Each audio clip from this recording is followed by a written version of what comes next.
with Sela, translated by Bhikkhu Sujato.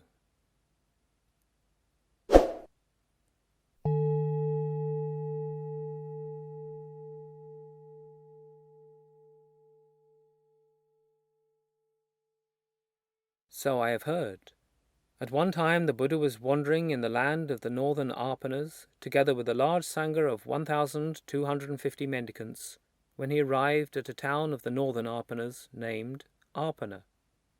The matted hair ascetic Kaniya heard, "It seems the ascetic Gotama, a Sakyan gone forth from a Sakyan family, has arrived at Apana, together with a large sangha of 1,250 mendicants.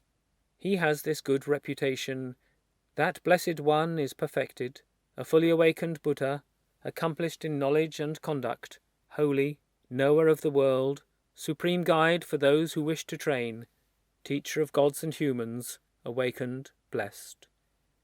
He has realized with his own insight this world, with its gods, Maras and Brahmas, this population with its ascetics and Brahmins, gods and humans, and he makes it known to others. He teaches Dhamma that's good in the beginning, good in the middle, and good in the end, meaningful and well phrased, and he reveals a spiritual practice that's entirely full and pure. It's good to see such perfected ones." So Kaniya approached the Buddha and exchanged greetings with him. When the greetings and polite conversation were over, he sat down to one side. The Buddha educated, encouraged, fired up, and inspired him with a Dhamma talk. Then he said to the Buddha, "Would Master Gotama, together with the mendicant Sangha, please accept tomorrow's meal from me?" When he said this, the Buddha said to him, "The Sangha is large, Kaniya. There are 1,250 mendicants, and you are devoted to the Brahmins." For a second time and a third time, Kaniya asked the Buddha to accept a meal offering. Finally, the Buddha consented in silence. Then, knowing that the Buddha had consented, Kaniya got up from his seat and went to his own hermitage. There he addressed his friends and colleagues, relatives and family members. "Gentlemen, please listen. The ascetic Gotama, together with the mendicant Sangha, has been invited by me for tomorrow's meal. Please help me with the preparations." "Yes, sir," they replied. Some dug ovens, some chopped wood, some washed dishes, some set out a water jar, and some spread out seats. Meanwhile, Kaniya set up the pavilion himself. Now at that time the Brahmin Sela was residing in Apana. He had mastered the three Vedas, together with their vocabularies, ritual, phonology, and etymology, and the Testament as fifth. He knew philology and grammar, and was well versed in cosmology and the marks of a great man, and he was teaching 300 students to recite the hymns. Now at that time Kaniya was devoted to Sela. Then Sela, while going for a walk, escorted by the 300 students, approached Kaniya's hermitage. He saw the preparations going on and said to Kaniya, "Kaniya, is your son or daughter being married? Or are you setting up a big sacrifice? Or has King Seniya Bimbisara of Magadha been invited for tomorrow's meal? There's no marriage, Sela, and the king is not coming. Rather, I am setting up a big sacrifice. The ascetic Gotama has arrived at Apana, together with a large sangha of 1,250 mendicants. He has this good reputation. That blessed one is perfected, a fully awakened Buddha, accomplished in knowledge and conduct, holy, knower of the world, supreme guide for those who wish to train, teacher of gods and humans, awakened, blessed. He has been invited by me for tomorrow's meal, together with the mendicant Sangha." "Mr. Kaniya, did you say the awakened one?" "I said the awakened one." "Did you say the awakened one?" "I said the awakened one." Then Sela thought, "It's hard to even find the word awakened one in the world. The 32 marks of a great man have been handed down in our hymns. A great man who possesses these has only 2 possible destinies, no other. If he stays at home, he becomes a king, a wheel-turning monarch, a just and principled king. His dominion extends to all four sides, he achieves stability in the country, and he possesses the 7 treasures. He has the following 7 treasures: the wheel, the elephant, the horse, the jewel, the woman, the treasurer, and the counsellor as the 7th treasure. He has over 1,000 sons who are valiant and heroic, crushing the armies of his enemies. After conquering this land, girt by sea, he reigns by principle, without rod or sword. But if he goes forth from the lay life to homelessness, he becomes a perfected one, a fully awakened Buddha, who draws back the veil from the world. But Kaniya, where is the Blessed One at present, the perfected one, the fully awakened Buddha? When he said this, Kaniya pointed with his right arm and said, "There, Mr. Sela, at that line of blue forest." Then Sela, together with his students, approached the Buddha. He said to his students, "Come quietly, gentlemen, tread gently, for the Buddhas are intimidating, like a lion living alone. When I am consulting with the ascetic Gotama, don't interrupt. Wait until I finish speaking." Then Sela went up to the Buddha and exchanged greetings with him. When the greetings and polite conversation were over, he sat down to one side and scrutinized the Buddha's body for the 32 marks of a great man. He saw all of them except for 2, which he had doubts about, whether the private parts are retracted and the largeness of the tongue. Then it occurred to the Buddha, Sela sees all the marks except for 2, which he has doubts about, whether the private parts are retracted and the largeness of the tongue. The Buddha used his psychic power to will that Sela would see his retracted private parts, and he stuck out his tongue and stroked back and forth on his ear holes and nostrils, and covered his entire forehead with his tongue.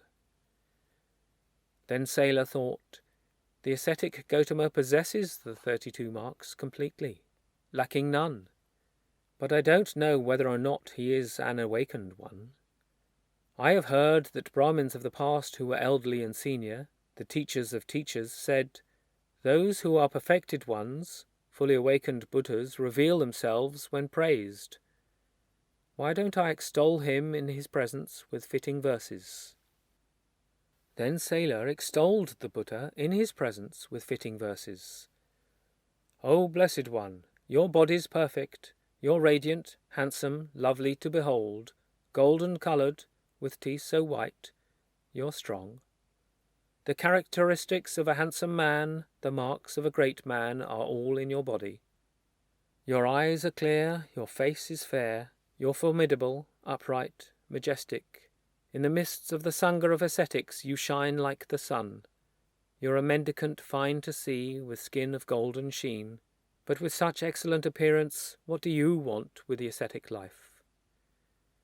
You're fit to be a king, a wheel-turning monarch, chief of charioteers, victorious in the 4 directions, lord of all India. Aristocrats, nobles and kings follow your rule. Gotama, you should reign as king of kings, lord of men. I am a king, Sela, the supreme king of the teaching. By the teaching I roll forth the wheel which cannot be rolled back. You claim to be awakened, the supreme king of the teaching. I roll forth the teaching, so you say, Gotama. Then who is your general, the disciple who follows the teacher's way? Who keeps rolling the wheel of teaching you rolled forth? By me the wheel was rolled forth, the supreme wheel of teaching. Sariputta, taking after the realized one, keeps it rolling on. I have known what should be known, and developed what should be developed, and given up what should be given up. And so, Brahmin, I am a Buddha. Dispel your doubt in me, make up your mind, Brahmin. The sight of a Buddha is hard to find again. I am a Buddha, Brahmin, the supreme surgeon, one of those whose appearance in the world is hard to find again. Holy, unequalled, crusher of Mara's army, having subdued all my opponents, I rejoice, fearing nothing from any quarter. Pay heed, sirs, to what is spoken by the seer, the surgeon, the great hero roars like a lion in the jungle. Holy, unequalled, crusher of Mara's army. Who would not be inspired by him, even one whose nature is dark? Those who wish may follow me, those who don't may go. Right here I'll go forth in the presence of him, this man of such splendid wisdom. Sir, if you like the teaching of the Buddha, we'll also go forth in the presence of him, this man of such splendid wisdom. These 300 Brahmins with joined palms held up ask, may we lead the spiritual life in your presence, Blessed One?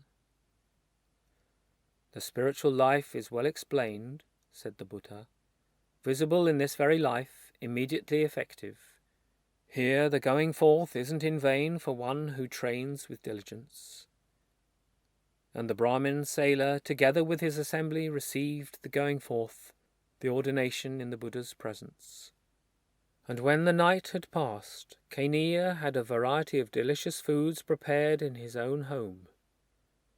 Then he had the Buddha informed of the time, saying, "It's time, Master Gotama, the meal is ready." Then the Buddha robed up in the morning and, taking his bowl and robe, went to Kaniya's hermitage, where he sat on the seat spread out, together with the Sangha of mendicants.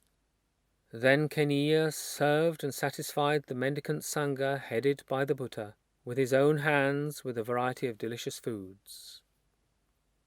When the Buddha had eaten and washed his hand and bowl, Kaniya took a low seat and sat to one side. The Buddha expressed his appreciation with these verses. The foremost of sacrifices is offering to the sacred flame. The Saviti is the foremost of poetic meters. Of humans, the king is the foremost, the oceans the foremost of rivers. The foremost of stars is the moon, the sun is the foremost of lights. For those whose sacrifice seeking merit, the Sangha is the foremost. When the Buddha had expressed his appreciation to Kaniya the matted hair ascetic with these verses, he got up from his seat and left. Then Venerable Sela and his assembly, living alone, withdrawn, diligent, keen and resolute, soon realized the supreme end of the spiritual path in this very life. They lived, having achieved with their own insight the goal for which gentlemen rightly go forth from the lay life to homelessness. They understood, rebirth is ended. The spiritual journey has been completed. What had to be done has been done. There is no return to any state of existence. And Venerable Sela, together with his assembly, became perfected. Then Sela, with his assembly, went to see the Buddha. He arranged his robe over one shoulder, raised his joined palms towards the Buddha, and said, "This is the 8th day since we went for refuge, O seer. In these 7 days, Blessed One, we've become tamed in your teaching. You are the Buddha, you are the teacher. You are the sage who has overcome Mara. You have cut off the underlying tendencies, you've crossed over, and you bring humanity across. You have transcended attachments, your defilements are shattered. By not grasping like a lion, you've given up fear and dread. These 300 mendicants stand with joined palms raised. Stretch out your feet, great hero. Let these giants worship the teacher."